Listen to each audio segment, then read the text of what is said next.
Cláudio Drummond era o tipo de homem acostumado a ser obedecido. Numa segunda-feira de manhã, ele escorregou num corredor molhado e perdeu o passo na frente de visitas importantes. E em vez de engolir o constrangimento, ele escolheu descarregar tudo numa mulher que estava passando o mop a 2 metros dele. Parou, olhou para ela e disse: 19 anos e eu ainda preciso explicar o básico. Pode ir embora. Está demitida. Todo mundo achou que era o fim de Vera. Ninguém sabia que era o começo do fim de Cláudio. Se você gosta de ver a justiça chegando para quem merece, deixa o like agora. Porque o que vem por aí vale cada segundo. Eram 7h40 da manhã. E os corredores do 14º andar ainda estavam quase vazios. Vera Campos passava o mop pelo piso de porcelanato branco com os movimentos de quem fez aquilo tantas vezes que o corpo vai sozinho. Balde ao lado, placa de aviso amarela aberta no meio do corredor, fone de ouvido no pescoço. 19 anos naquele prédio. Ela conhecia cada rachadura no teto, cada lâmpada que piscava antes de apagar, cada funcionário pelo nome. O elevador abriu e saiu Henrique Volpe. Diretor financeiro, 62 anos, cabelo branco bem cortado. Um dos poucos que ainda estava na empresa desde a época do fundador. Ele viu Vera, parou e fez algo que nenhum outro diretor do andar fazia. Tirou os óculos, olhou para ela de frente e perguntou como ela estava. Não o bom dia automático que as pessoas lançam para o ar enquanto olham para o celular. Uma pergunta de verdade, com pausa para ouvir a resposta. Vera sorriu e disse que estava bem. Ele ficou 1 segundo a mais do que precisava, como se quisesse dizer outra coisa. E então ajustou a gravata e seguiu para a sala dele.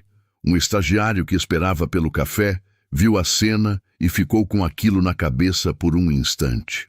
Por que um diretor parava para conversar com a faxineira daquele jeito, com aquela atenção toda? Mas o dia começou, o celular vibrou e a pergunta ficou sem resposta. Vera terminou o corredor, torceu o mop e foi empurrar o balde em direção ao elevador social para seguir para o corredor da ala leste. Foi ali, naquele cruzamento, que o dia virou. O elevador abriu com força. Cláudio Drummond saiu já falando no telefone, já atrasado, já com a energia agitada de quem acordou com o mundo devendo alguma coisa. 3 passos à frente dele vinham 2 homens de terno escuro. Os investidores estrangeiros que tinham chegado de São Paulo na noite anterior para fechar a maior negociação da história da empresa. Atrás deles, Beatriz Sampaio, a diretora de RH, tentava acompanhar o ritmo sem tropeçar nos próprios saltos. Cláudio atravessou o corredor em passada larga e o pé direito escorregou no piso molhado. O corpo inclinou, o braço foi para o lado, o telefone quase voou da mão. Ele não caiu, mas foi o suficiente. Um dos investidores desviou o olhar para não rir. O outro olhou para o chão com uma expressão cautelosa, como quem acabou de reparar numa placa de aviso amarela que estava ali o tempo todo. Cláudio ficou parado por 2 segundos. Respirou e virou para Vera. Quando ele abriu a boca, o tom não foi de raiva. Foi de algo pior, aquela frieza calculada de quem já decidiu antes de falar. Você coloca a placa de aviso ou você não coloca? Não é difícil, é o mínimo. Vera não respondeu. Ficou de pé, as mãos no cabo do mop, olhando para ele. Cláudio fez uma pausa. Olhou de lado para os investidores, como quem compartilhava algo. Depois voltou o olhar para ela e completou, pausado, alto o suficiente para todo mundo ouvir. 19 anos. 19 anos, e eu ainda preciso explicar o básico. Silêncio no corredor. A recepcionista parou de digitar. O estagiário do café congelou com o copo na mão. Beatriz Sampaio deu um passo à frente como se fosse dizer algo, e não disse nada. Cláudio se virou para Beatriz e falou numa voz baixa que cortou mais do que qualquer grito. Resolve isso hoje. Não quero mais ver essa mulher aqui. E seguiu para a sala de reuniões sem olhar para trás. Os investidores acompanharam. A porta fechou. O corredor ficou parado, como se todo mundo estivesse esperando permissão para respirar de novo. Vera olhou para o balde, para o mop, para o piso que ela mesma havia limpado. A placa amarela estava aberta, no lugar certo. Qualquer pessoa que olhasse para onde pisava teria visto. Ela não disse isso, não disse nada. Puxou o mop, torceu devagar e começou a empurrar o balde pelo corredor. Os funcionários desviaram o olhar. Alguns por constrangimento, outros por medo de que olhar fosse parecer que escolheram um lado. Ao passar pela porta entreaberta da sala de Henrique Volpe, Vera percebeu que ele estava de pé no vão, de braços cruzados. Ele tinha ouvido tudo. A expressão dele não era de pena. Era uma coisa mais funda, mais velha, o olhar de quem carrega um peso por tempo demais e começa a sentir o limite. Vera balançou levemente a cabeça, quase imperceptível. Um gesto pequeno que dizia: "Não precisa. Eu sei o que faço." Ele ficou parado, enquanto ela dobrava o corredor e sumia de vista. Na sala de Beatriz, o processo foi rápido. Procedimento de desligamento, acerto de contas, devolução do crachá.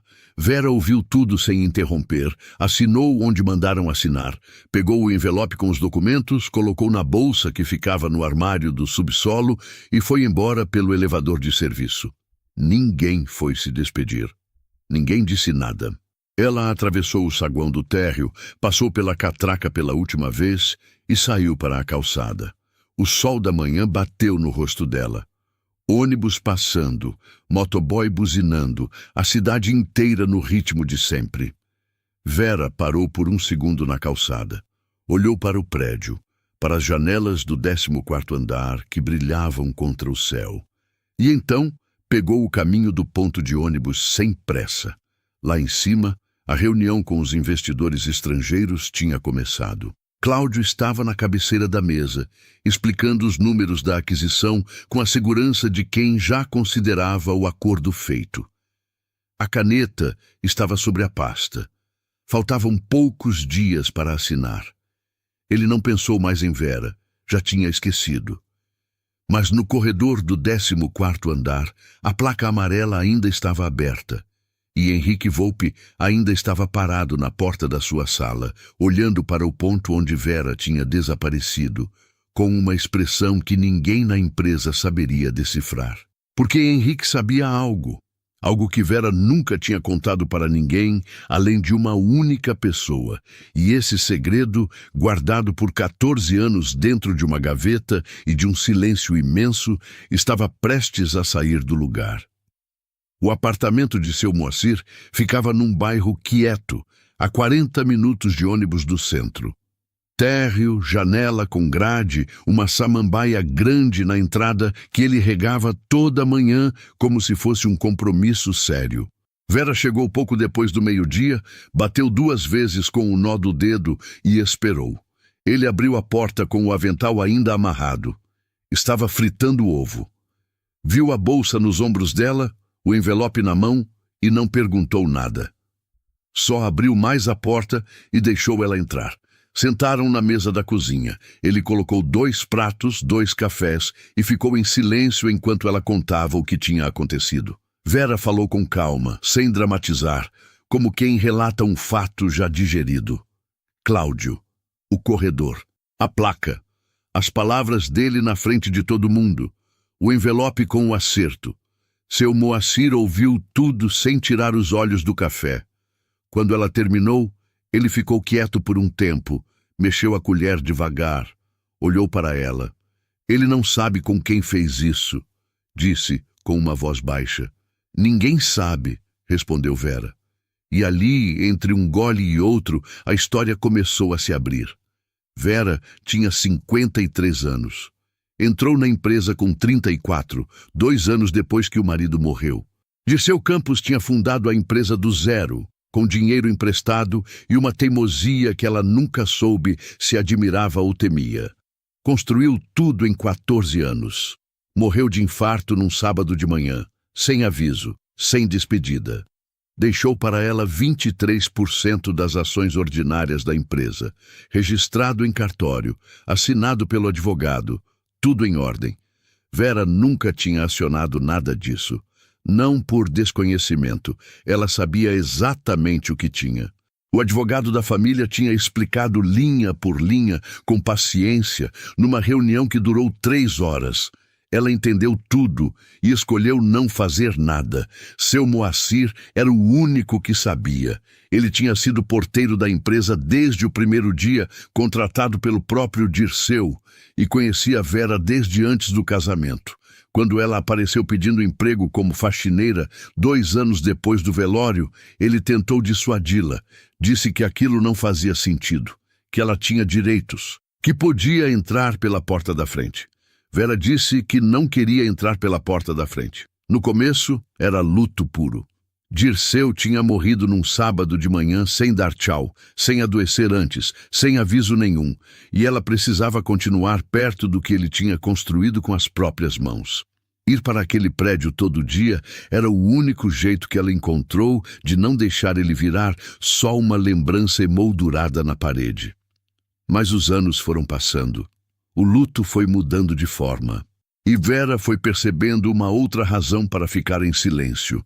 Se ela aparecesse como acionista, tudo mudava.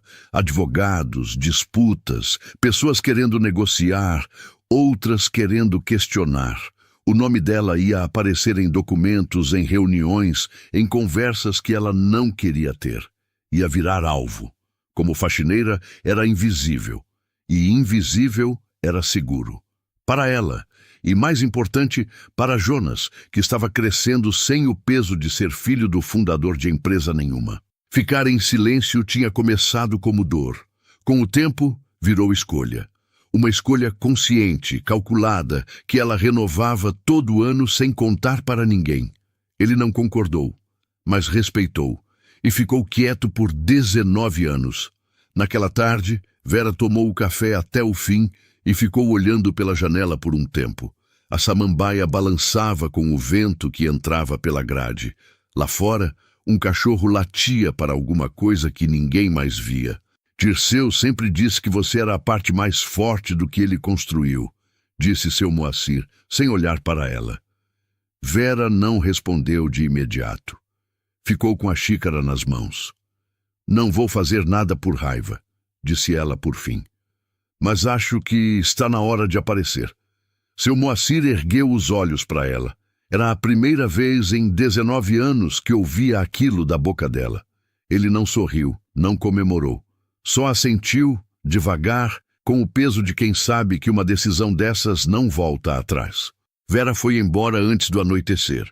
Voltou para o apartamento dela, pequeno, organizado, com uma foto de Dirceu na prateleira da sala ao lado de uma planta e de alguns livros. Sentou na poltrona que ficava perto da janela e ficou ali por um bom tempo, pensando. No dia seguinte, ela ligou para o filho.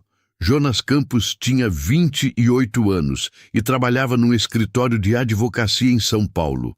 Vera o criou sozinha, sem contar sobre as ações, sem mencionar o sobrenome do pai em nenhuma matrícula, em nenhum documento escolar, em nenhuma conversa com vizinho ou professor. Queria que ele construísse a própria vida sem carregar aquela sombra. Sem que ninguém olhasse para ele e enxergasse o filho do fundador antes de enxergar o Jonas. Ele tinha construído. Por mérito, por esforço, por noites estudando com a mãe, trabalhando 2 turnos para pagar o curso. Formou-se bem. Entrou num escritório sério. Nunca soube por que a mãe insistia em continuar como faxineira numa empresa que ele nunca tinha ouvido falar até os 20 anos. A ligação durou quase 2 horas. Quando terminou, Jonas ficou parado na frente da janela do apartamento dele em São Paulo, olhando para os prédios lá fora com a expressão de quem acabou de descobrir que o mapa que usou a vida inteira estava incompleto. Ele tinha perguntas, muitas. Vera respondeu todas com a mesma calma de sempre. Antes de desligar, ele perguntou uma última coisa. Mãe, o que você quer fazer? Vera ficou em silêncio por alguns segundos. Quero que o seu pai construiu continue de pé, disse ela.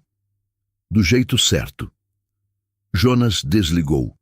Ficou sentado na cadeira do escritório por um tempo, olhando para a tela apagada do computador. Depois, abriu o notebook, digitou o nome da empresa e começou a ler tudo o que encontrou. Enquanto isso, no 14º andar da Grupo Meridian, a semana seguia sem sobressaltos aparentes. Cláudio fechou 2 reuniões, adiantou detalhes da aquisição com os investidores e voltou para casa na sexta, satisfeito com o ritmo das coisas. Só que na segunda-feira seguinte, o fornecedor de material de limpeza ligou para avisar que não ia renovar o contrato. Sem explicação detalhada. Só que não ia renovar. A supervisora de facilities achou estranho, mas achou que ia resolver fácil. Passou a tarde inteira tentando encontrar outro fornecedor com o mesmo padrão, o mesmo preço e a mesma agilidade de entrega. Não encontrou. Anotou o problema numa planilha e mandou por e-mail para Beatriz. Beatriz leu o e-mail, leu de novo, e ficou com uma sensação estranha que não soube nomear. Era só um fornecedor, uma coisa pequena, o tipo de problema que se resolve numa semana. Mas alguma coisa dizia que aquilo não era o fim, era o começo. Na terça-feira seguinte, o sistema de controle de acesso do 14º andar travou às 8 da manhã. Não foi uma falha grande.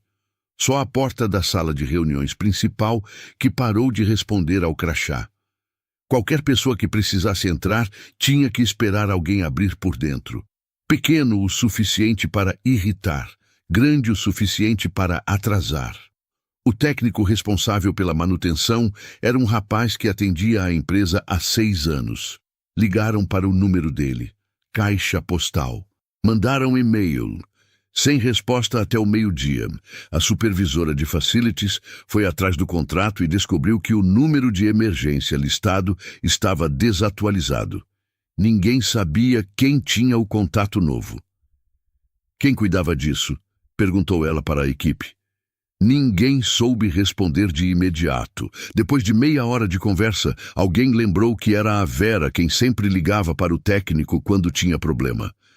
Ela tinha o número pessoal dele, sabia o nome da esposa. Sabia que ele preferia ser chamado depois das 9. A supervisora ficou olhando para o ramal do almoxarifado, que agora estava vazio. Resolveram o acesso improvisando com uma cunha de borracha na porta. Funcionou. Feio, mas funcionou. Naquela mesma tarde, a reunião de alinhamento com os investidores estrangeiros começou 15 minutos atrasada porque os materiais impressos não estavam prontos. A gráfica interna tinha recebido o arquivo errado. Ninguém sabia explicar direito por quê. A versão correta estava num pendrive que ninguém encontrou antes da reunião começar. Cláudio entrou na sala com o sorriso firme de quem não deixa transparecer nada. Mas durante a apresentação, quando um dos investidores pediu o comparativo de custos operacionais dos últimos 3 anos, a planilha que apareceu na tela tinha os dados de 2 anos, não 3. Silêncio. Cláudio pediu 1 minuto. Mandou mensagem para 2 assistentes ao mesmo tempo. 4 minutos depois, o arquivo chegou. Era pouca coisa, o tipo de falha que acontece em qualquer empresa, mas os investidores notaram, e quando 2 problemas pequenos aparecem na mesma reunião, eles param de parecer coincidência. Beatriz estava no fundo da sala e viu a expressão de um dos investidores quando a planilha chegou atrasada. Não era irritação, era avaliação. O homem estava medindo, e o que ele estava medindo não era só o número na tela. Depois da reunião, Beatriz voltou para a sala dela e ficou parada na frente do computador por um tempo. Tinha uma pilha de desligamentos para homologar, processos de rotina que ela assinava sem pensar 2 vezes. Pegou o primeiro da pilha, abriu o documento e o nome no topo era Vera Campos. Leu os dados. Data de admissão. Cargo, tempo de serviço, 19 anos. Ficou olhando para aquilo. Sem saber direito por quê, abriu o sistema de RH e foi até a ficha cadastral completa de Vera. Nome completo, endereço, dados do contrato. E ali, num campo que quase ninguém abria, estava o nome do cônjuge falecido, Dirceu Campos. Beatriz leu o sobrenome 2 vezes. Digitou o nome no sistema interno. O sistema retornou um único resultado. Fundador da Grupo Meridian. Falecido há 14 anos. Ela ficou parada. O escritório ao redor continuava no ritmo normal. Teclados, telefones, alguém rindo no corredor. Beatriz não ouviu nada disso. Abriu o navegador. Pesquisou.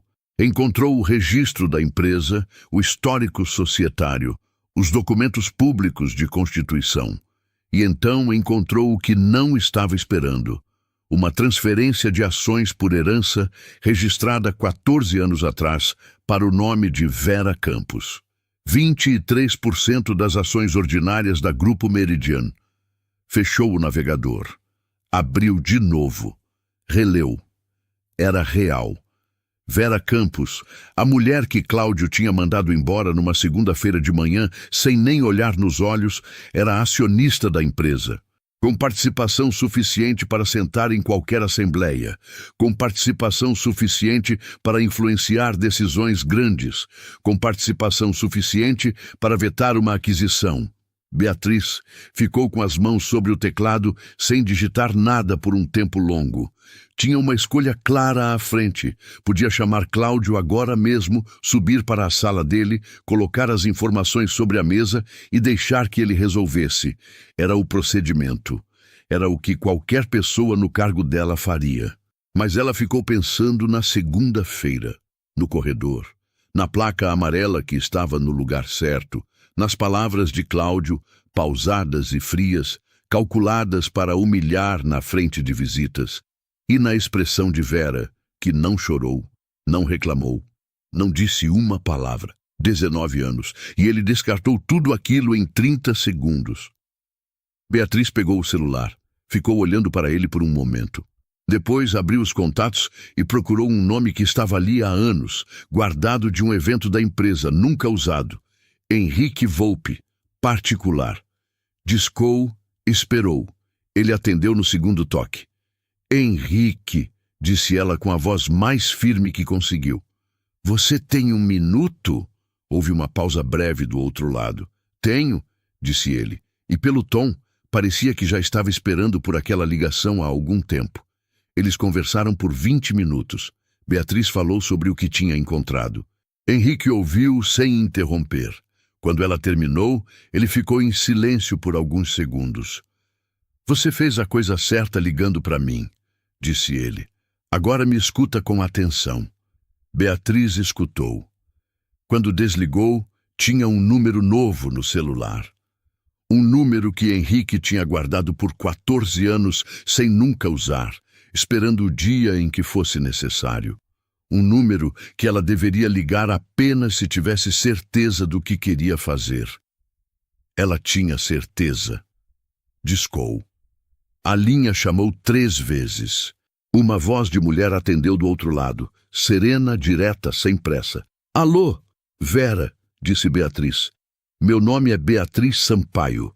Eu sei que não tenho o direito de pedir nada para você, mas eu preciso conversar. Silêncio do outro lado. Não o silêncio de quem hesita. O silêncio de quem já sabia que essa ligação ia chegar e estava decidindo como responder. Me diz onde você quer se encontrar, disse Vera. Elas se encontraram numa padaria no bairro de Vera. Lugar simples, mesas de fórmica, café coado na hora.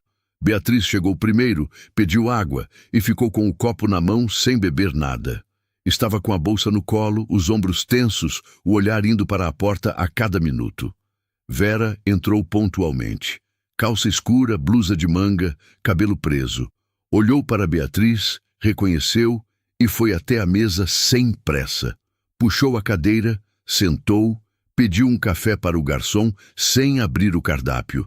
Beatriz esperou o garçom se afastar. Obrigada por ter vindo, disse ela. Pode falar, respondeu Vera. Beatriz abriu a bolsa, tirou uma pasta fina e colocou sobre a mesa. Dentro havia 3 folhas impressas: o registro das ações, a certidão de casamento, o documento de herança. Vera olhou para as folhas sem tocá-las. Você sabia que eu ia encontrar isso? Perguntou Beatriz. Sabia que alguém ia encontrar um dia, disse Vera. Só não sabia quem. Beatriz respirou fundo. Por que você nunca falou nada? 19 anos, Vera. Você tinha direito a tudo isso. Vera ficou um momento olhando para o café que o garçom tinha acabado de trazer. Mexeu devagar com a colher. Porque eu não queria direito a nada, disse ela, com uma calma que não era frieza, era convicção. Eu queria continuar perto do que o Dirceu construiu, do jeito que eu conseguia. Aquele prédio era o lugar onde eu ainda sentia ele. Beatriz ouviu aquilo e ficou quieta. Não havia resposta certa para isso. E agora? Perguntou ela por fim. Agora alguém me tirou desse lugar, disse Vera, e eu preciso decidir o que fazer com o que tenho. Beatriz colocou as folhas de volta na pasta e a empurrou devagar em direção a Vera. Tem uma assembleia marcada para daqui a 12 dias, disse ela. Cláudio vai fechar a aquisição. Os investidores estrangeiros assinam junto com o conselho. É a maior operação da história da empresa. Fez uma pausa. Sem a sua assinatura, ela não pode ser concluída. Vera não demonstrou surpresa. Só olhou para a pasta por um segundo e depois ergueu os olhos para Beatriz. Por que você está me contando isso? Beatriz não desviou o olhar. Porque eu executei uma ordem injusta e eu sabia que era injusta quando assinei. E porque os investidores estão começando a perceber que alguma coisa não está certa nessa empresa. Não só com a operação, mas com quem está comandando. Vera ficou em silêncio. Lá fora, um ônibus passou barulhento, freou no ponto, seguiu em frente. O movimento da rua continuava sem saber de nada. Henrique Volpe, disse Vera. Foi ele que te deu o meu número. Beatriz confirmou com a cabeça. Ele me disse que estava esperando esse momento há muito tempo, que não tinha como agir sozinho. Ela hesitou. Ele disse que o Dirceu nunca quis que a empresa fosse parar nas mãos de alguém como o Cláudio, mas as coisas foram acontecendo, e de decisão em decisão foi esse o caminho que tomou. Vera não respondeu. Ficou olhando para a xícara por um tempo longo. Beatriz tinha preparado mais argumentos, tinha ensaiado outras frases na cabeça no caminho até ali, mas percebeu que não precisava de nenhuma delas. Vera não precisava ser convencida. Ela já estava decidida antes mesmo de atender o telefone. A questão era outra. O que você precisa de mim? Perguntou Vera. Preciso que você entre em contato com seu advogado antes da assembleia, que a documentação esteja em ordem e que você apareça no dia certo, na hora certa. E o Cláudio? Ele não vai saber nada antes da assembleia. Beatriz fez uma pausa curta. Esse foi o pedido do Henrique. Vera pegou a pasta, colocou na bolsa, tomou o café até o fim, deixou o dinheiro sobre a mesa sem esperar a conta e se levantou. Eu apareço, disse ela, mas não vou aparecer só. Beatriz quis perguntar quem ela ia trazer, mas Vera já estava se levantando, e havia algo no jeito dela que deixava claro que aquilo era tudo o que ela ia dizer por enquanto. As duas saíram pela porta.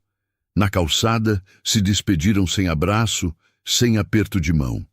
Só um aceno seco, o tipo que duas pessoas trocam quando entendem que estão do mesmo lado, sem precisar formalizar isso. Naquela noite, Vera ligou para Jonas. A conversa foi diferente da primeira. Menos explicação, mais instrução. Ela falou sobre a assembleia, sobre a data, sobre o que precisava estar pronto. Jonas ouviu tudo anotando. Quando ela terminou, ele ficou um segundo em silêncio. Mãe, você entende que quando você entrar naquela sala, tudo muda? Entendo, disse ela. E você quer mesmo isso? Não quero a empresa, disse Vera com firmeza. Nunca quis. Quero que o que seu pai construiu continue sendo o que ele construiu. Se precisar aparecer para garantir isso, eu apareço. Jonas desligou e ficou olhando para os documentos espalhados na mesa dele em São Paulo. Tinha passado os últimos dias estudando a composição societária da Grupo Meridian, os contratos da aquisição, as atas das assembleias dos últimos 5 anos. Quanto mais lia, mais o padrão ficava claro. Funcionários antigos desligados um a um, sempre com justificativas individuais que sozinhas faziam sentido. Benefícios cortados em pacotes discretos. Decisões que, vistas de perto, pareciam gestão. Vistas de longe, formavam outra coisa. Ele tinha começado a montar um dossiê, ainda incompleto, mas crescendo. 12 dias era tempo suficiente. Enquanto isso, no 14º andar, Cláudio fechou o computador satisfeito. A semana tinha sido boa.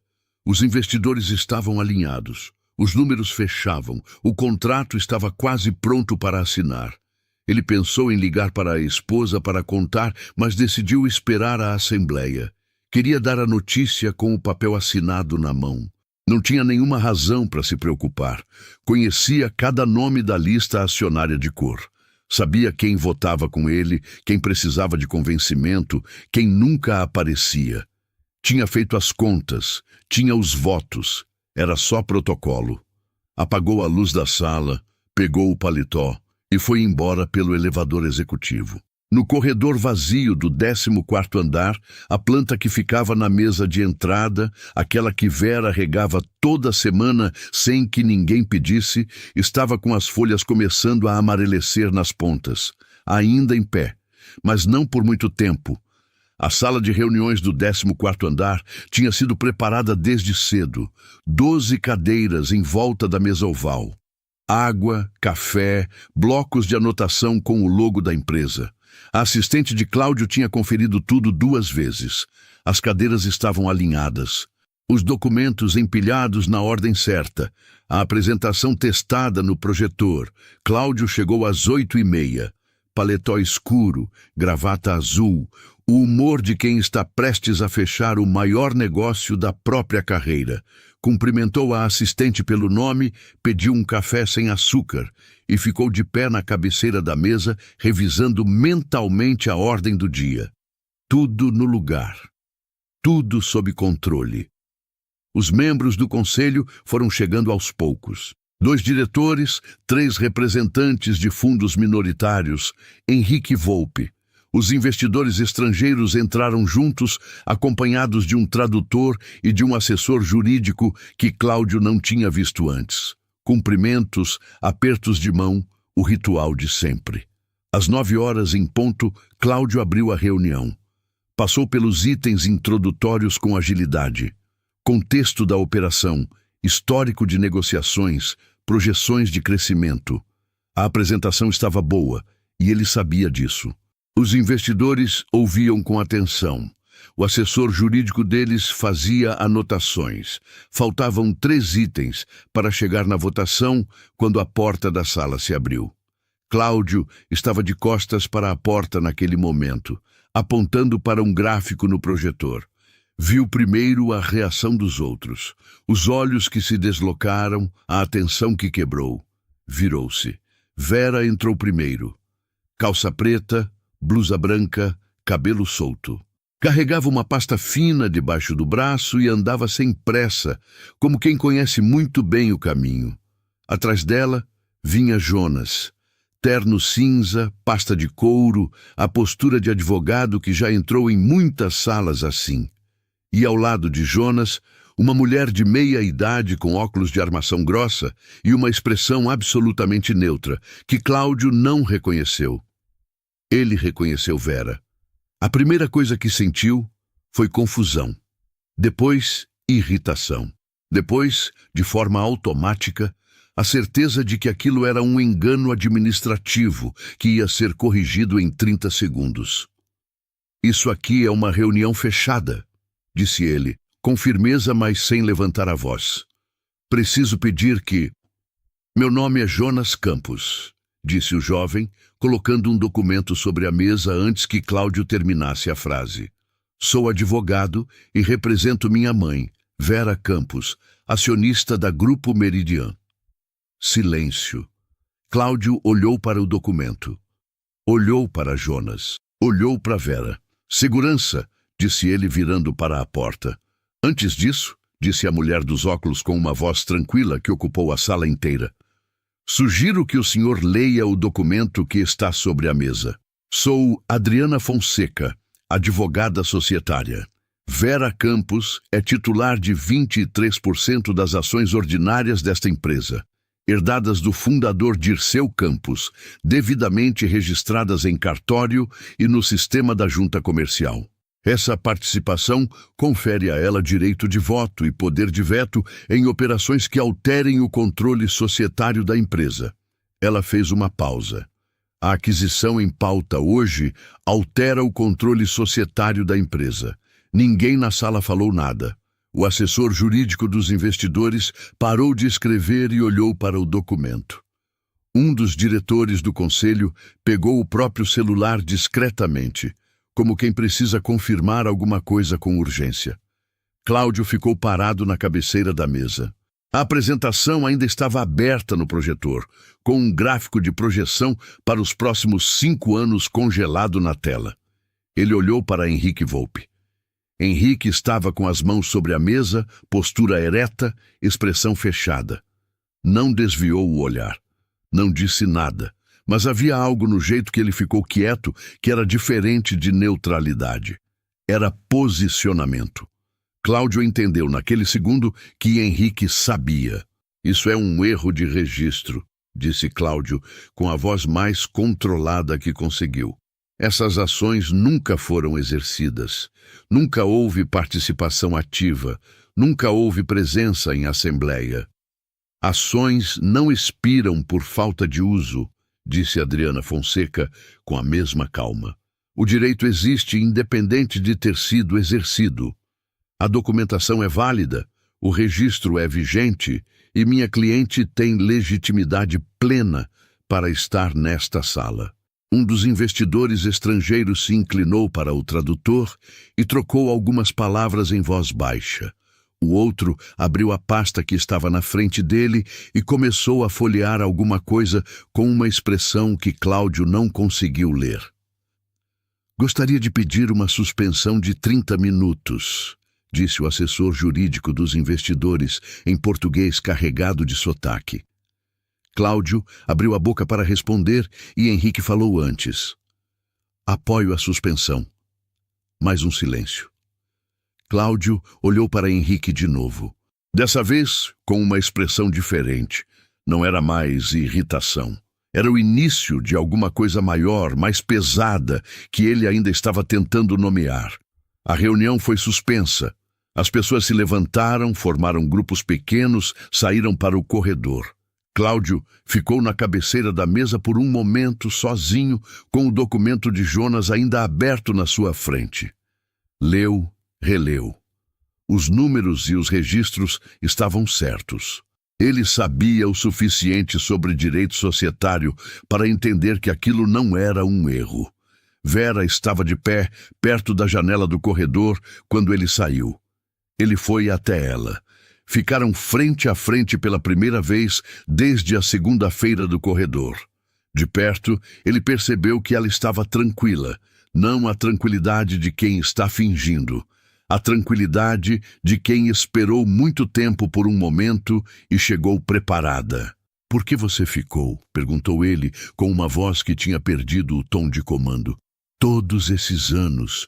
Porque ficou como faxineira, sendo que... Porque era o lugar onde eu queria estar, disse Vera, simples. O senhor nunca entendeu isso porque nunca precisou entender. Para o senhor, eu era uma função. Para mim, aquele prédio era uma história. Cláudio ficou sem resposta. O senhor me tirou desse lugar, continuou ela, sem raiva, sem tremer. E agora eu estou aqui de outro jeito. Não vim destruir nada. Vim garantir que o que sobrou ainda vale alguma coisa.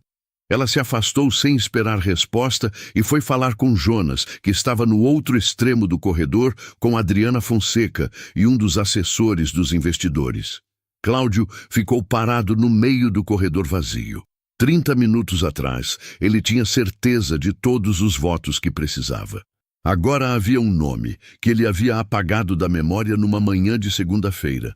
Um nome que nunca constou em nenhuma ata.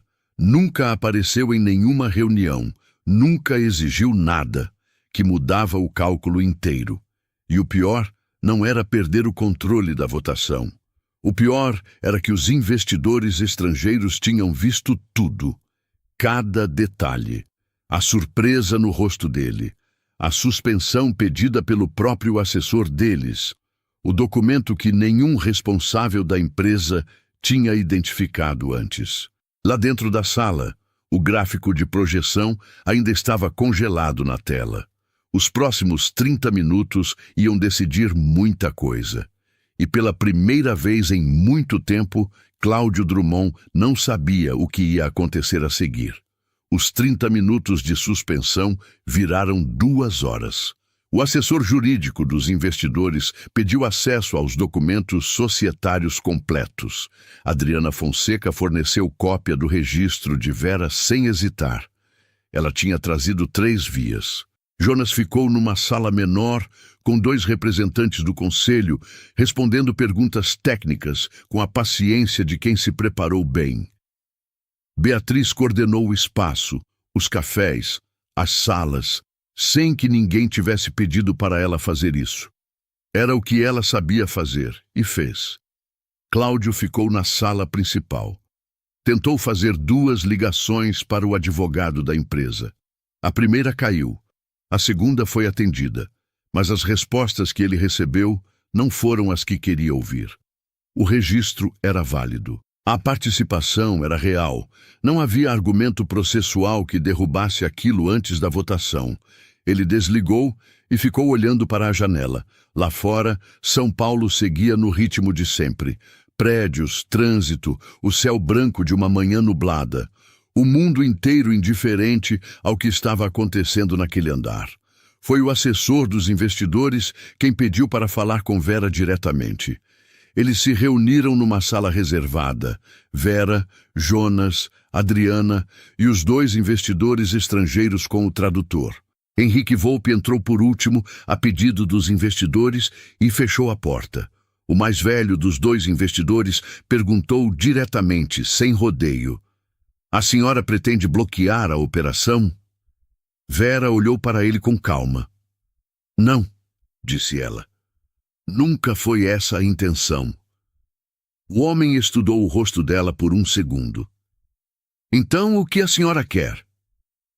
"Quero que a empresa continue existindo do jeito que foi construída", disse Vera. "Com respeito por quem trabalha nela, com decisões que não destruam o que levou anos para ser construído. Se a aquisição respeita isso, eu assino. Se não respeita, a gente espera até que respeite." O investidor trocou algumas palavras em voz baixa com o colega. O tradutor murmurou alguma coisa. Depois o homem se virou para Jonas. "O dossiê que seu escritório preparou", disse ele. "Podemos ter acesso?" Jonas olhou para Vera. Ela assentiu com a cabeça. Ele abriu a pasta e colocou sobre a mesa. 32 páginas. 2 anos de levantamento comprimidos em dados, datas e padrões. Jonas começou a apresentar com voz firme e sem pressa. O que estava documentado não era um único ato. Era uma sequência. Funcionários com mais de 50 anos desligados ao longo de 4 anos, sempre com justificativas individuais, sempre em momentos distintos, mas formando um padrão quando vistos em conjunto. Benefícios suprimidos em etapas pequenas, cada corte abaixo do limite que exigiria a aprovação do Conselho. Contratos de fornecimento renegociados em condições que favoreciam empresas com vínculos indiretos a pessoas próximas de Cláudio. Nada ilegal de forma isolada, mas um conjunto que levantava questões sérias sobre governança. Henrique Volpe ficou ouvindo com as mãos sobre a mesa. Em algum momento durante a apresentação, ele fechou os olhos por alguns segundos. Não de cansaço. De alívio, talvez. O tipo de alívio que vem quando alguém finalmente diz em voz alta o que você carregou sozinho por tempo demais. Quando Jonas terminou, o investidor mais velho ficou em silêncio por um momento. Depois, olhou para o colega e falou em inglês algumas frases curtas. O tradutor não precisou traduzir. A expressão dos dois dizia o suficiente. Precisamos conversar internamente, disse o investidor se levantando. Podemos ter uma hora? Claro, disse Vera. Eles saíram. A sala ficou mais silenciosa. Henrique se aproximou de Vera. Ficaram lado a lado, os dois olhando para a mesa vazia na frente deles. O Dirceu ia gostar de ver isso, disse ele com voz baixa. Vera não respondeu de imediato. Ficou olhando para as folhas do dossiê ainda espalhadas sobre a mesa. Ele não gostaria de precisar disso, disse ela, mas ia entender. Henrique assentiu e ficou quieto, que era o que cabia. Do outro lado do andar, numa sala menor, Cláudio estava com o advogado da empresa que tinha chegado às pressas. Eles falavam em voz baixa, os dois inclinados sobre um notebook aberto. O advogado estava mostrando alguma coisa na tela. Cláudio ouvia com o maxilar travado, o tipo de tensão que aparece quando a pessoa está segurando uma reação que não pode ter na frente de ninguém. Depois de uma hora, os investidores pediram para retomar a reunião, mas numa configuração diferente. Não a assembleia formal, uma conversa com o conselho, sem Cláudio. A assistente dele foi bater na porta da sala onde ele estava. Cláudio ouviu o recado, ficou parado por 3 segundos e então pegou o paletó sem dizer nada. A reunião com o conselho durou 40 minutos. Vera ficou do lado de fora com Jonas. Ela ficou sentada numa cadeira no corredor, quieta, com a pasta no colo. Jonas ficava de pé, andava 2 passos, voltava. Tinha a inquietação natural de quem é mais jovem e ainda não aprendeu a esperar do mesmo jeito. "Você está bem?" perguntou ele, olhando para ela. "Estou", disse ela. "Não parece que está nervosa." "Não estou", disse Vera. "Já tomei a decisão. O que acontece agora não depende mais de mim." Jonas ficou olhando para ela por um segundo. Tinha passado a vida inteira vendo a mãe trabalhar, economizar, abrir mão. Tinha carregado durante anos uma pergunta que nunca soube como fazer. Naquele corredor, olhando para ela sentada com a mesma postura de sempre, ele entendeu que nunca ia precisar perguntar. A resposta estava ali, inteira, na forma como ela esperava. Quando a porta da sala do conselho abriu, o primeiro a sair foi Henrique Volpe. Ele olhou para Vera e fez um gesto sutil com a cabeça. Afirmativo, discreto, o tipo de comunicação entre pessoas que não precisam de muitas palavras. Vera se levantou. Os investidores tinham tomado uma decisão. A operação seria renegociada, não cancelada. Eles ainda queriam a aquisição, mas queriam ela com governança limpa, com o conselho fortalecido, com garantias que o modelo de gestão dos últimos anos não seguiria em frente. Qualquer acordo assinado dali para frente precisaria refletir isso. E precisaria da assinatura de Vera. Cláudio estava de pé no canto da sala quando Vera entrou. Ele a olhou. Ela o olhou de volta. Não havia triunfo no rosto dela. Não havia raiva. Havia só a clareza de quem chegou onde precisava chegar e não precisava de mais nada além disso. Ele abriu a boca. Fechou. Não havia nada que fizesse sentido dizer. Jonas colocou mais um documento sobre a mesa. Adriana Fonseca começou a explicar os próximos passos com a mesma voz tranquila de sempre. Cláudio pegou o paletó que tinha colocado na cadeira, olhou uma última vez para a janela e saiu da sala sem esperar o fim da explicação. Ninguém foi atrás. Do lado de fora, o corredor estava vazio. A planta na mesa de entrada tinha 2 folhas novas abrindo, pequenas e verdes, no meio de todas as outras que estavam começando a amarelar. Ainda havia muito a resolver, mas o peso maior tinha saído do lugar. O afastamento de Cláudio foi comunicado internamente na manhã seguinte. 2 linhas num e-mail corporativo assinado pelo conselho. Sem explicações detalhadas, sem cerimônia. Afastamento imediato para reavaliação de governança, com Beatriz Sampaio assumindo a gestão interina. Quem leu nas entrelinhas entendeu. Quem não leu logo ficou sabendo pelos corredores, do jeito que essas coisas sempre se espalhavam, devagar, em voz baixa e de uma vez só. A reação foi discreta. Ninguém comemorou em voz alta. Mas havia uma leveza diferente nos andares naquele dia. O tipo de leveza que aparece quando uma pressão que todo mundo sentia, mas ninguém nomeava, finalmente sai do ar. Beatriz passou a manhã em reuniões. Tinha muito a organizar, muito a comunicar, muito a consertar. Ela sabia que não era uma solução permanente, era uma transição. Mas era a transição certa, e ela estava disposta a fazê-la bem. No final da tarde, ela ligou para Vera. Queria te agradecer, disse Beatriz. Não precisa, disse Vera. Preciso sim. Uma pausa. Você podia ter feito isso de um jeito muito diferente. Mais duro. Você tinha como. Vera ficou 1 segundo em silêncio. Eu não queria destruir, queria corrigir. São coisas diferentes.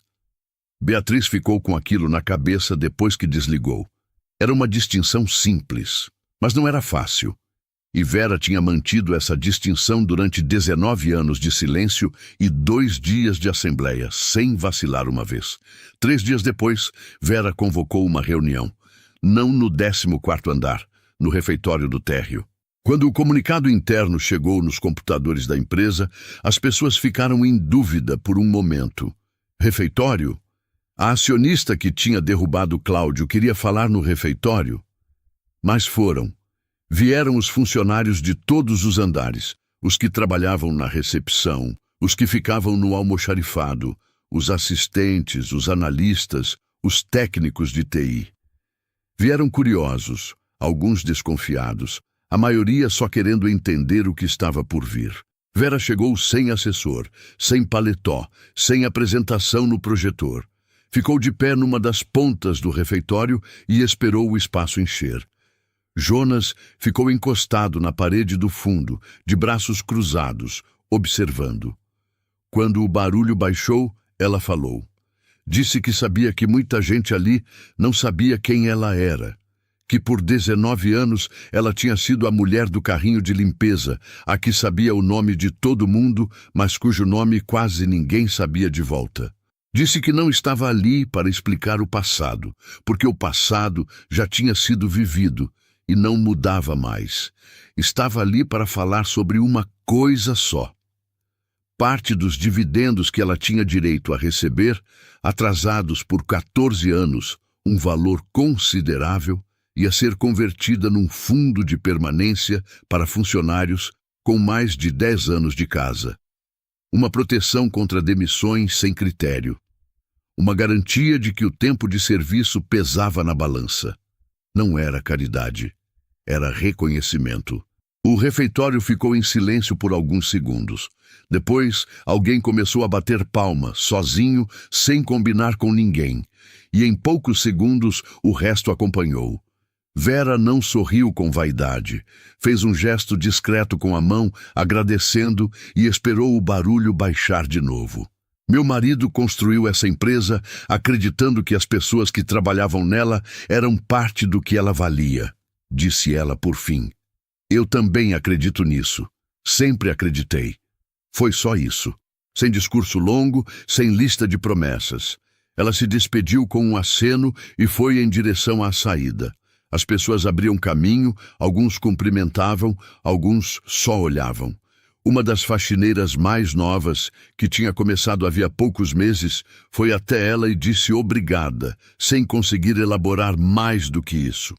Vera pegou a mão dela por um segundo e disse o nome dela, Camila, com a naturalidade de quem sempre soube. A menina ficou parada no lugar, sem entender como. Na saída do térreo, o porteiro novo abriu a porta antes que Vera chegasse ao sensor.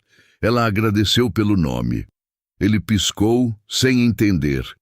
Como a senhora sabe meu nome? Trabalhei aqui por 19 anos, disse ela. Aprendi o nome de todo mundo. Ele ficou sem resposta enquanto ela passava pela porta e descia os 2 degraus da entrada. Do lado de fora, a calçada estava movimentada. Mesmo horário, mesmo barulho de sempre. Vera parou por um segundo. Olhou para cima, para as janelas do 14º andar que brilhavam contra o céu do fim de tarde. Ficou ali por menos de 1 minuto. Depois foi andando em direção ao carro que estava estacionado na rua lateral. Sem motorista, sem assessor. Ela mesma colocou a chave na fechadura, abriu a porta, jogou a bolsa no banco do passageiro e entrou. Jonas apareceu na calçada e bateu levemente no vidro. Ela abaixou. "Você vai para casa?" perguntou ele. "Vou." Ele ficou olhando para ela por um segundo, com uma expressão que ele ainda estava aprendendo a nomear. Era orgulho, mas era também outra coisa. O reconhecimento tardio de uma história que ele tinha vivido sem saber que estava vivendo. "Mãe", disse ele, "pai ia ter muito orgulho de você." Vera olhou para ele. Não respondeu de imediato. Ficou com aquilo pousado por um momento, como quem recebe algo e precisa de um segundo para guardar no lugar certo. "Ele ia ter orgulho de você também", disse ela, "pelo que você construiu sozinho." Jonas assentiu, com a garganta apertada que ele não tentou esconder. Vera subiu o vidro, deu a seta e entrou no trânsito devagar. No 14º andar, a sala que tinha sido de Cláudio estava vazia. Mesa limpa, cadeira empurrada para dentro, o computador desligado, nada nas paredes, nada nas gavetas, como se a pessoa que tinha ficado ali por anos nunca tivesse deixado nenhuma marca real. Na mesa de entrada do andar, a planta que quase tinha morrido estava com 4 folhas novas abertas, verde vivo, caule firme. Ninguém tinha regado. Ela tinha chegado lá sozinha. E o prédio seguia de pé, como sempre seguiu. Não por causa de quem mandava, mas por causa de quem ficava. No fim, não foi a demissão que derrubou o Cláudio. Foi a forma como ele tratou quem ele achava que não importava. Porque muitas vezes quem sustenta tudo é quem ninguém vê. Se essa história te fez pensar, deixa o like e comenta aqui. Você acha que ele mereceu?